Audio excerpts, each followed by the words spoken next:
அண்ணா இப்படி வந்து சொல்லிக்கிட்டே போகலாம். இங்கே இருக்கிற அண்ணாக்கள் அக்காக்கள் அத்தனை பேரையும் சொல்லிகிட்டே போகலாம். இவங்க இல்லாமல் இந்த ஒரு அழகான பயணம் கிடைச்சிருக்காது.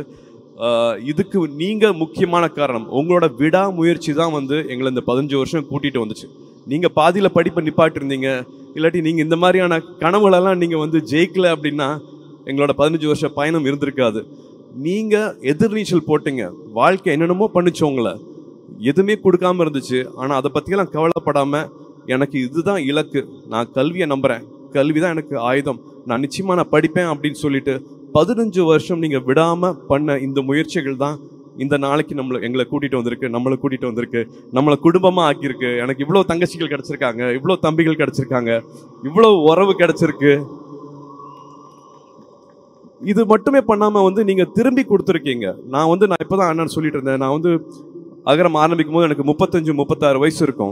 பட் நீங்கள் 20 வயசு 22 வயசுலேயே வந்து சமுதாயத்தை பற்றி திரும்பி நினைக்க ஆரம்பிச்சிட்டீங்க. இப்போ அகரம் நடத்திட்டு இருக்கிறது வந்து அகரம் முன்னாள் மாணவர்கள்.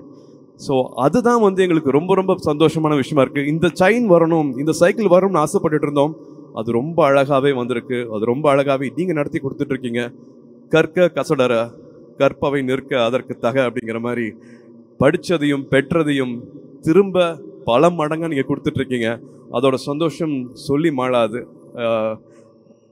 இதுக்கு எல்லாமே வந்து ஒரு தாட் வந்துச்சுன்னா வந்து அகரமில் இருக்கிறவங்க எல்லாருமே வந்து நிச்சயமாக காரணம். நான் வந்து ஞானவேல் சொல்லுவேன், ஜெயஸ்ரீ சொல்லுவேன், ஆண்டனி சொல்லுவேன், கவிதா சொல்லுவேன், இன்னும் பின்னாடி இருக்கிற 1000 பேர் அத்தனை பேரையும் சொல்லணும். அகரம் இவ்வளவு கட்டுக்கோப்பாக, இவ்வளவு எதுவுமே இல்லாமல் தாமஸ் அங்கிள் சொல்லணும். இப்படி சொல்லி